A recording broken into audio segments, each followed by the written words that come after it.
사순절 세 번째 주 사도행전 9장 19절 이하의 말씀으로 부흥하는 교회라는 제목으로 은혜를 나누고자 합니다. 오늘 말씀의 제목이 부흥하는 교회예요. 이 교회의 부흥이 어디서부터 왔을까? 이 질문을 하나 마음에 새기면서 오늘 본문의 말씀을 함께 대할 수 있어야 합니다. 오늘 본문의 말씀은 사도행전 9장에 나옵니다. 9장 초반부에는 우리가 너무나 잘 아는 사도 바울의 회심에 대한 기록이 나오지요. 사울이라는 이름이 바울의 과거의 이름이었던 것을 기억하면서 오늘 본문의 말씀을 봐야 합니다. 하나님의 말씀, 하나님의 은혜를 누구보다 잘 알았던 바울.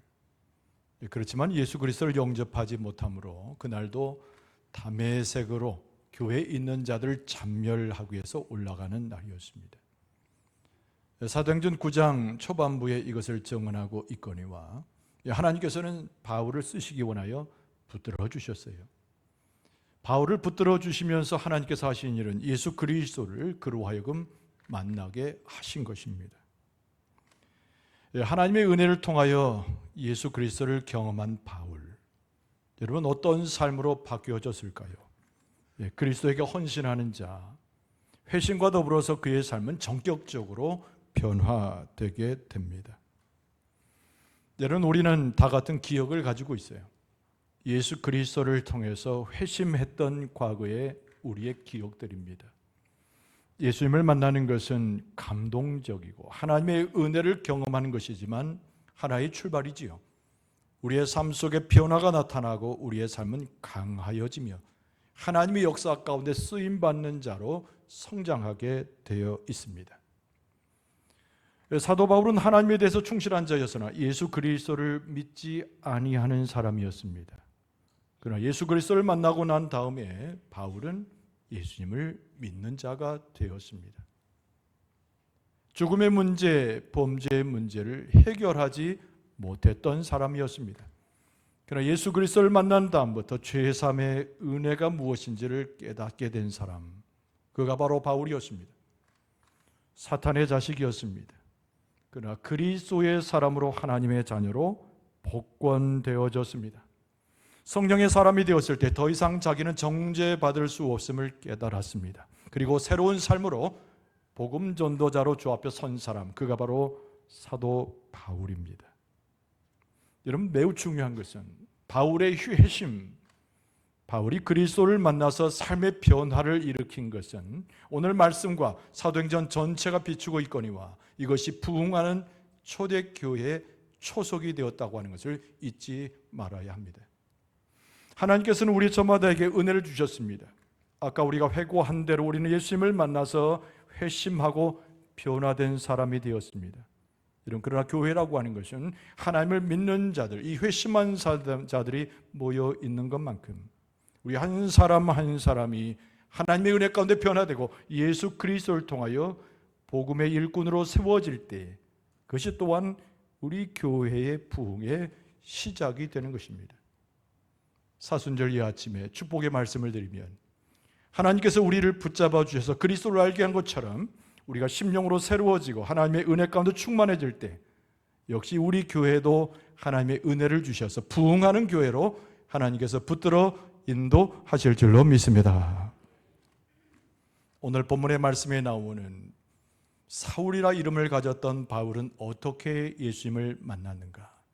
그는 어떻게 변화되었으며 어떻게 그의 모습은 초대교회 부흥으로 이어졌는가? 여러분 첫 번째는 회심함으로 복음 전도자로 변한 바울의 모습에 오늘 말씀에 우리는 마음을 두고자 합니다. 여러분 바울이 예수님을 알지 못했습니다. 여러분 그의 모습은 교회를 잔멸하기 위해서 폭언과 폭력을 행하는 자였습니다. 그가 변하였습니다. 무엇부터 변하였을까요? 말투가 변했습니다. 말씨가 변했습니다. 심령이 변화되었습니다. 폭언과 사람들의 분노와 하나님에 대한 열심이 잘못되어져서 그리스도를 핍박했던 그가 삶의 변화를 일으켰을 때 심령과 그의 말씨가 변화되게 되었습니다. 예수님을 욕하고 예수를 믿는 자를 멸하는 듯한 폭언을 일삼았던 그의 입술 속에서 즉각적인 변화는 예수님의 복음을 전하는 말투와 말씨로 변화되게 되었습니다. 다메섹으로 올라갔을 때 교회를 참멸하러 올라간 것이 아니라 그곳에 있었던 제자들을 만났습니다. 그리고 불과 며칠을 지나지 않아서 회당에 들렸던 바울은 자기가 만나 전격적으로 입술과 심령이 변하여 예수 그리스도의 복음을 증거하기 시작했는데, 오늘 본문의 말씀에 보면은 예수님께서는 하나님의 아들이심을 증언했다라고 말씀은 기록합니다. 여러분 19절에 보면 사울이 다메섹에 있는 제자들과 함께 며칠 있을새 즉시로 각 회당에서 예수가 하나님의 아들이심을 전파하니라고 되어 있습니다. 조금 전까지만 해도 다메섹에 교회를 참멸하려 올라왔던 사람입니다. 그리스도인 된 자들을 잡아다가 감옥에 가두려고 했던 사람입니다. 예수님을 전격적으로 만나서 변화가 되었는데 예수님의 복음을 전하게 되었다는 것이지요. 회당에 모여있던 사람들이 화들짝 놀라는 것은 당연한 것이었습니다. 21절 말씀에 보면 듣는 사람이 다 놀라 말하되 이 사람이 예루살렘에서 이름을 부르는 사람을 멸하던 자가 아니냐, 여기 온 것도 그들을 결박하여 대제사장들에게 끌어가고자 함이 아니냐, 이렇게 의심했다라고 오늘 말씀은 기록합니다. 그러나 이 본문의 말씀에서 매우 중요한 것은 사도 바울이 그리스도의 복음을 가지고 설교했다고 하는 사실입니다. 예수님에 대해서 뭐라고 설명했다고요? 예수 그리스도는 하나님의 아들이심, 이 첫 번째 주제를 가지고 회당에 있는 사람과 주변에 있는 사람들에게 오히려 설교하는 바울의 모습이었습니다. 바울이 전한 복음이 무엇이었을까요? 연거푸 말씀드린 대로 예수님은 하나님의 아들이시라고 하는 복음이었습니다. 세 가지 의미를 담고 있습니다. 여러분, 첫 번째는 하나님과 같은 분이 예수님이라고 하는 복음입니다.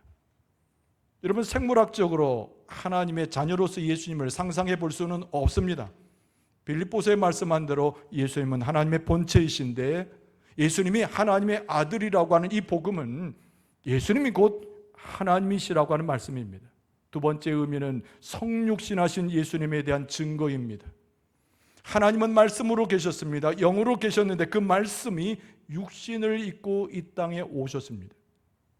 육신으로 보이는 예수님은 하나님의 아들, 곧 하나님의 말씀으로 오신 분임을 바울이 체험하고 증거했던 것입니다. 세 번째는 무엇입니까? 예수님은 메시아로 오셨습니다. 베드로가 고백했습니다. 주는 그리스도시여 살아계신 하나님의 아들이시니다. 베드로의 고백 속에서도 이야기했던지 예수님은 그리스도 메시아로 오셨습니다.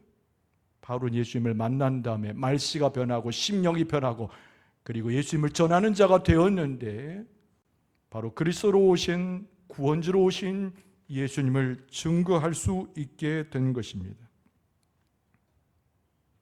예수님을 모독하는 사람이었습니다. 예수님을 싫어했던 사람이었습니다. 근데 예수님을 전격적으로 만나니, 성령의 역사 가운데 하나님의 인도한 가운데 예수 그리스도를 체험하니 예수님을 모독하는 자가 아니라 예수님의 복음을 전하는 자가 되었습니다. 예수님을 믿는 자들을 잡아다가 체포했던 사람입니다. 그런데 이제는 그의 입술과 그의 말씨와 내용이 변화가 되어서 예수 믿으라고 사람들에게 선포하는 사람이 되었습니다. 예수님께서 전했던 수많은 말씀들이 신성모독이라고 주장했던 사람이 바울이었습니다. 근데 바울이 예수님을 전격적으로 만나더니 예수님을 통하여 주신 하늘의 말씀은 천국의 복음의 비밀임을 깨닫고 진리로서 선포하게 되었습니다. 회당을 방문하여 유대인들을 만나니 예수님을 알지 못하는 그들에게 바울이 자기가 만난 예수 그리스도, 예수님을 전하기 시작했습니다. 20절을 보면 즉시로 각 회당에서 예수가 하나님의 아들이심을 전파하니라. 여러분, 예수 그리스도를 만나게 되면 우리의 삶은 변하게 되어 있습니다. 예수 그리스도를 만나게 되면 우리의 말씨와 말투와 우리의 영이 변하게 되어 있습니다. 예수 그리스도를 만나게 되면 우리의 삶 전체가 바뀌어지게 되어 있습니다. 여러분, 고린도후서 5장 17절 말씀에 그런즉 누구든지 그리스도 안에 있으면 새로운 피조물이라, 이전 것은 지나갔으니 보라 새 것이 되었도다. 오늘 본문의 말씀은 잊지 않고 기록하는 것은 바울의 신앙이 자라나고 그가 복음 전도자로서 우뚝 서는 장면에 대해서도 잊지 않고 기록하고 있습니다. 지속적 성장이 이루어지고 강력해졌습니다. 22절 말씀에 사울은 힘을 더 얻어서 예수 그리스도를 그리스도라 증언하였느니라. 할렐루야. 그가 처음에 예수를 만났을 때 전격적인 변화를 통하여 예수님은 하나님의 아들이라고 증언했는데 훨씬 더 강성해지고 훨씬 더 뚜렷해지고 진리 안에 들어가게 될 때에 바울의 입술에서 선포된 예수 그리스도의 정체는 그리스도라고 하는 것으로 요약되어졌습니다. 근데 그 말씀을 자세히 보면 증언했다라고 되어 있는데 이 증언했다는 말의 어원적인 의미는 결합했다, 함께 모았다 그런 뜻입니다. 여러분, 바울은 예수 그리스도를 믿기 전에도 하나님을 잘 알았던 사람입니다. 기록에 우리 상식적으로 이야기할 때 가말리엘의 문하에서 정말 하나님의 말씀을 정통으로 배운 사람입니다. 바리새인입니다. 하나님의 말씀이 무엇인지, 구약 성경에 나오는 하나님의 의가 무엇인지, 하나님의 구원이 무엇인지 누구보다 잘 알았던 사람이 바울입니다. 근데 바울이 예수 그리스도를 만나기 전에는 그것은 휴지 조각과 같았고 그가 가진 지식은 아무짝에도 쓸모없는 지식이었는데 예수님을 만난 다음부터 그가 알았던 모든 지식과 그가 알았던 구약의 말씀들이 생생하게 올라오기 시작했던 것입니다. 많은 선지자들이 예언했던 메시아, 그분이 바로 자기가 만난 예수 그리스도임을 깨닫게 되었습니다. 그래서 그의 경험과 과거의 학식을 통하여 마련되었던 구약 성경에 나오는 수많은 선지자들의 메시아에 대한 예언의 말씀을 결합해가지고 하나로 묶어서 예수님의 복음을 전하니 예수님은 우리가 기다리는 메시아요, 헬라어로 그리스도라, 이렇게 전달할 수 있었던 것입니다. 예언의 말씀을 가지고, 구약 성경에 나오는 예언의 말씀을 가지고 오늘의 예수 그리스도를 만나서 복음이 확장되고 더 강성해져서 유대인뿐만 아니라 헬라인과 모든 사람에게 복음을 전하니 예수 그리스도 메시아요, 기름 부어 구원을 허락하시는 제사장이요 선지자요 우리 가운데 왕이신 예수 그리스도를 선포한 줄로 믿습니다. 하나님께서 우리를 불러주셨어요. 우리를 회심시켜 주셨습니다. 우리의 삶을 변화시켰기에 오늘 예배하려 이 자리에 나온 거 아닙니까? 여러분, 우리의 삶의 한 조각 한 조각 과거의 삶은 무가치한 것이 아무것도 없습니다. 형편없는 것, 더러운 것, 옛것은 버려야 하지만은 하나님의 은혜 가운데 머물러서 우리가 조각처럼 경험했던 수많은 은혜의 기억들이 있습니다. 하나님께서 바로 바울의 과거의 삶의 성경의 지식을 동원하여 그리스도를 증거하게 한 것처럼 우리들의 모든 삶의 조각들과 은혜를 경험했던 모든 것들을 다 합하여서 오늘 우리를 역시 성장시키고 교회를 인도하여 줄 때 예수 그리스도만이 진정한 메시아요 구원주요 세상을 구원할 하나님의 아들이심을 우리의 심령과 우리의 삶과 교회가 담대히 세상을 향하여 증거하게 될 줄로 믿습니다. 오늘 본문의 말씀에서 나오고 있는 바울이 어떻게 변화되었는가? 두 번째는 그리스도를 위해서 박해받는 자가 되었습니다. 따라서 합시다. 바울은 예수 그리스도를 위해 박해받는 자가 되었습니다. 할렐루야. 꼭 기억하세요. 여러분, 바울은 예수님을 알기 전에는 박해하던 자였습니다. 예수 믿는 사람을 감옥에 가두는 사람이었습니다. 정죄하는 사람이었습니다. 그리고 예수님을 만나고 나서는 신분이 바뀌어지게 되는데 박해했던 사람에서 박해받는 자의 모습으로 변화되게 되었습니다. 오늘 23절을 보세요. 여러 날이 지나매 유대인들이 사울 죽이기를 공모하더니 그 계교가 사울에게 알려지니라. 그들이 그를 죽이려고 밤낮으로 성문까지 지키거늘 그랬습니다. 여러분, 23절을 시작하고 있는 낱말을 보세요. 여러 날이 지나매 그랬습니다. 그 길이가 어느 정도 되는지 성서학자들이 추론해 볼 때 대략 3년 정도로 예상을 합니다. 바울이 회심하고 변화가 되어서 복음을 증거하는 자가 된 이후 3년이 지났습니다. 이스라엘의 소식이 전해지고 방방곡곡에 바울의 이야기가 전해질 때 바울을 반대하는 자들이 일어나기 시작했습니다. 바울을 죽이고자 그들이 금식하며 맹세까지 했습니다. 그리고 개교를 하나 꾸렸는데 다메섹 도성에서 그가 나올 때 문을 지키고 있다가 성곽 바깥에서 바울을 죽이고라 하는 공모를 꾸민 것입니다. 여러분, 우리가 그리스도인 되었을 때, 하나님 앞에 헌신자로 세워졌을 때, 하나님의 백성으로 몸담을 때 우리의 예상과는 전혀 다른 핍박이 우리 가운데 들어올 수 있습니다. 아니, 의로운 일을 행하는데, 올바른 길로 걸어가는데, 참된 길로 걸어가는데 웬일입니까? 그러나 우리를 반대하는 사람들이 있습니다. 우리를 핍박하는 사람들이 있습니다. 우리를 무너뜨리려고 하는 세력들이 있습니다. 오늘 본문의 말씀에 보면은 그 바울의 훌륭한 변화를 보고도 바울을 죽이고자 했던 사람들이, 수많은 사람들이 있었음을 알지 않습니까? 각오해야 합니다. 준비할 수 있는 지혜도 우리에게 필요합니다. 그러나 여러분, 여기서 꼭 기억할 것은 하나님께서 곤경의 어려움의 핍박 중에 있는 우리를 기억하사 우리를 구원하시고 함께해 주실 줄로 믿습니다. 성령이 바울의 음성을, 바울의 심령을 건드려 놓습니다. 아무도 알지 못했던 계교였는데 그것을 깨닫고 알게 하십니다. 오늘 본문의 24절에 보면 그 계교가 사울에게 알려지니라 이렇게 말씀하고 있습니다. 정탐꾼을 보낸 것도 아닌데 성령의 역사 가운데 음성이 들려지고 제자들 무리 가운데 그 계교를 알 수 있는 길이 열려졌습니다. 어떻게 했습니까? 바울의 제자들이 모여가지고 생각을 해내는데 광주리에 담아서 문을 거치지 않고 성벽을 넘어가는 꾀를 부리게 됩니다. 25절입니다. 그의 제자들이 밤에 사울을 광주리에 담아 성벽에서 달아 내리니라. 하나님께서 바울을 지켜주신 줄로 믿습니다. 하나님께서 우리들 또한 지켜주실 줄로 믿습니다. 우리를 찾아보시고 돌아보시고 우리가 어느 곳에 있는지 무엇을 하는지 하나님께서는 바라보셔서 혹시 곤경에 있을 때, 어려움에 있을 때 사람의 도움이 아니라, 사람의 능력이 아니라, 사람의 지혜가 아니라 하나님께서 우리를 찾아오셔서 돌봐주시고 우리를 인도해 주시고 털끝 하나 달리지 않도록 우리를 보호하시고 인도해 주실 줄로 믿습니다. 무사히 다메섹 성을 빠져나옵니다.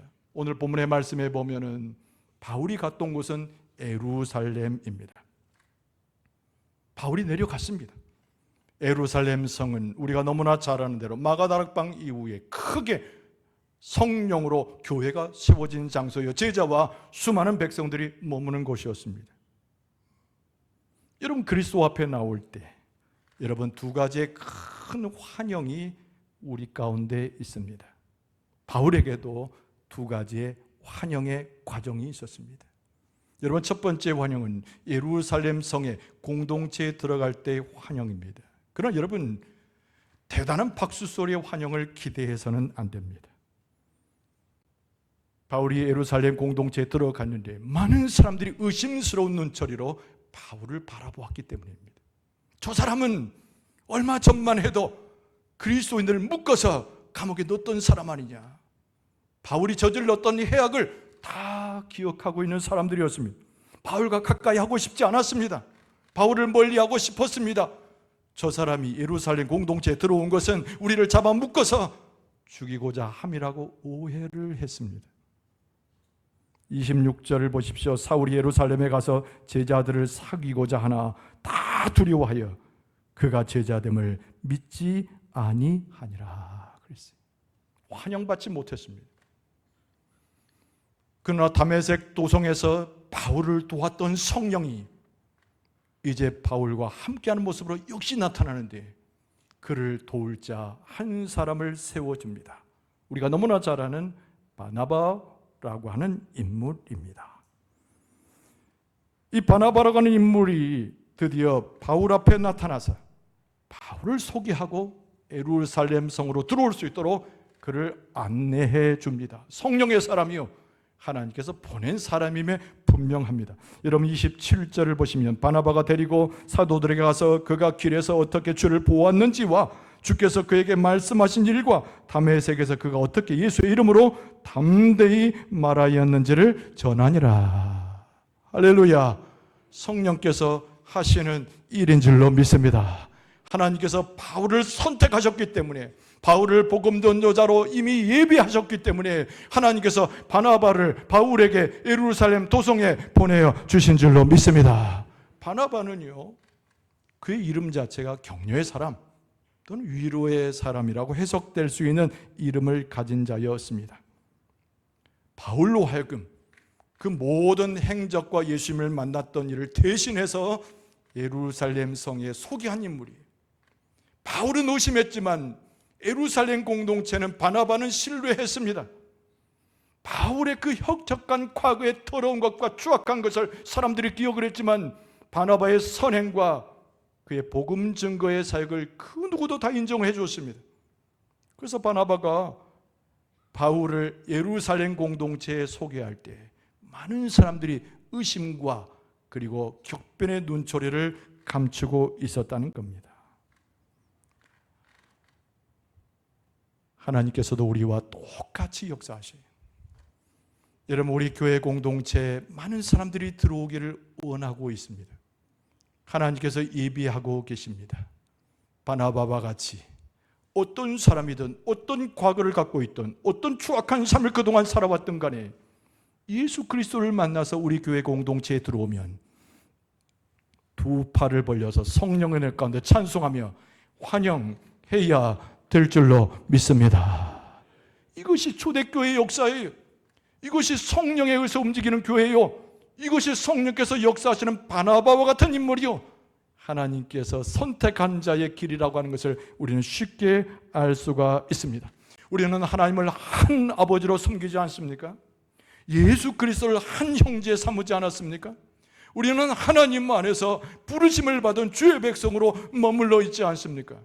우리 교회 가운데 들어오는 자들은, 우리 교회 가운데 하나님이 보내신 자들은 바나바와 같이 깨닫고 뒤늦게 바울을 받아들였으나 성령의 은혜 가운데 지시하심을 받아들이는 예루살렘 공동체처럼 우리 교회가 하나님의 그 놀라운 역사와 성령의 역사를 덧입어야 될 줄로 믿습니다. 그랬더니 두 번째 환영이 기다리고 있었습니다. 두 번째 웰컴, 이 환영이 무엇이었을까요? 단순한 예루살렘 공동체의 일원으로서만 바울을 맞아들인 것이 아니었습니다. 바울의 모든 것을 인정하고 성령의 역사 가운데 예배하고 주를 바라보게 될 때 그리스도의 복음을 증거할 수 있는 진정한 동료로서 바울을 받아들이기 시작했다는 겁니다. 교회 공동체 일원이 된다고 하는 것은 단순한 신앙의 삶을 함께 어우러져 간다는 것 이상의 것을 이야기합니다. 그리스도의 생명의 복음, 살리는 복음, 세상 가운데 선포되었던 하나님의 놀라우신 역사를 함께 선포하고자 하나님께서 교회 공동체로 불러주신 것입니다. 여러분 28절 말씀에 보면 사울이 제자들과 함께 있어 예루살렘에 출입하며 또 주 예수의 이름으로 담대히 말하고 헬라파 유대인들과 함께 말하며 변론했다라고 되어 있습니다. 함께 말하며 변론한 것이 무엇일까요? 예수 그리스도는 이렇게 하나님의 아들이시며 예수 그리스도의 진리는 구원의 진리며 예수님만이 메시아임을 선포하는 변론입니다. 바울은 적극적으로 예루살렘 공동체와 함께 그리스도의 복음을 증거하는 자로 참여하게 됐으니 이것이 교회가 보여야 할 최대의 웰컴, 환영이자 하나님의 뜻을 세우는 하나님의 백성의 놀라운 복과 은혜인 줄로 믿습니다. 그때 오늘 본문의 말씀에 잊지 않고 바울과 함께 동역한 바나바와 수많은 사람들이 이를 환영하고 함께 할 때 교회는 어떠했는가를 오늘 말씀 속에 일러줍니다. 교회는 지금까지 경험하지 못했던 그 평안의 놀라운 시대를 경험하게 되었습니다. 여러분 31절을 보세요. 그리하여 그랬습니다. 그리하여 온 유대와 갈릴리아와 사마리아 교회가 평안하여 든든히 서가고 주를 경외함과 성령의 이로로 진행하여 수가 더 많아지니라. 여러분 모든 교회가 핍박 가운데 있었습니다. 모든 교회가 슬픔에 젖어 있었어요. 죽음과 죄의 사슬이 그들을 얽매였기 때문입니다. 그러나 바울을 맞아들이고 그들이 더욱더 강성하여 복음을 전하는 교회의 모습으로 성장했을 때, 오늘 말씀이 이런 대로 유대를 거쳐 갈릴리를 거쳐 저 사마리아 교회가 평안히 든든히 서갔다는 겁니다. 하나님의 말씀에 복음을 증거하는 데 훨씬 더 강력해지고 성령의 역사 가운데 격려를 받으며 교회가 부흥하게 됐다는 거예요. 할렐루야. 성도들은 교회에 속한 존재이기 때문에 오늘 말씀에 이런 대로 하나님을 더욱더 경외하게 되었습니다. 믿음 가운데 세워지게 되었습니다. 수많은 성령의 충만함이 있었고 그들의 말씀이 살아있었고 예수 그리스도를 증거하는데 주저하는 이가 없는 하나님의 교회로 성장할 수 있게 되었습니다. 바울은 한 사람에 불과해서나 하나님께서 그를 선택하셔서 예수 그리스도를 만나게 하셨고 그의 변화를 통하여 많은 사람들이 경험하고 수많은 사람들이 사도 바울의 길을 걸어가며 공동체를 세울 때 하나님께서 한 사람 한 사람의 그 역사와 변화를 통하여 하나님의 교회를 부흥시켜 주신 줄로 믿습니다. 말씀을 정리하면서 오늘 본문의 말씀의 교훈을 생각해 봐요. 예수님을 믿는다는 것이 무엇일까? 예수님을 믿는다는 것은 우리의 삶의 변화를 전제로 하는 것입니다. 먼저 말투가 변합니다. 말씨가 변하고 우리의 심령이 변화되게 돼요. 충성하게 됩니다. 교회 공동체를 이룰 때는 관계도 변하게 됩니다. 인생의 목적 자체가 완전히 변화되게 되는 것, 그것이 예수 그리스도를 믿는 것입니다. 새로운 가족을 경험합니다. 공동체가 무엇인가를 알게 됩니다. 이것이 예수 그리스도를 믿는 자에게 나타나는 계속 성장하며 계속 하나님의 은혜를 받는 자의 모습인 것입니다. 변화를 경험했다고 해서 그 사람이 그리스도인 되는 것은 아닙니다. 그러나 그리스도인이 되는 것은 반드시 변화를 경험하고 그 안에 성령의 열매를 맺게 되어 있습니다. 여러분과 저는 참된 그리스도인인가요? 주님의 교회를 세우는 자들인가요? 우리에게 변화를 주시고 성장을 주시고 열매를 주실 때에 우리 한 사람 한 사람의 변화와 열매들이 교회의 영적 성장과 부흥의 주춧돌이 되게 될 줄로 믿습니다. 하나님은 우리를 통해서 일하셔요. 성령의 역사로 함께 하십니다. 하나님께서 우리를 지혜롭게 하시고 우리를 성장시키셔요. 여러분 믿습니까? 믿습니까?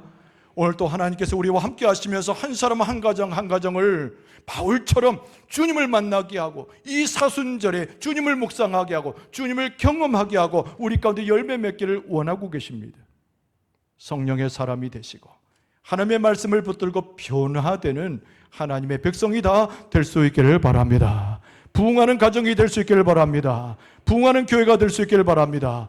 사순절에 주의 놀라우신 은총을 경험해서 예수님을 다시 만나고 회심하여 변화된 모습으로 주의 놀라운 열매를 거둘 수 있는 여러분과 저의 모습 되어줄 수 있기를 주의 이름으로 축원합니다.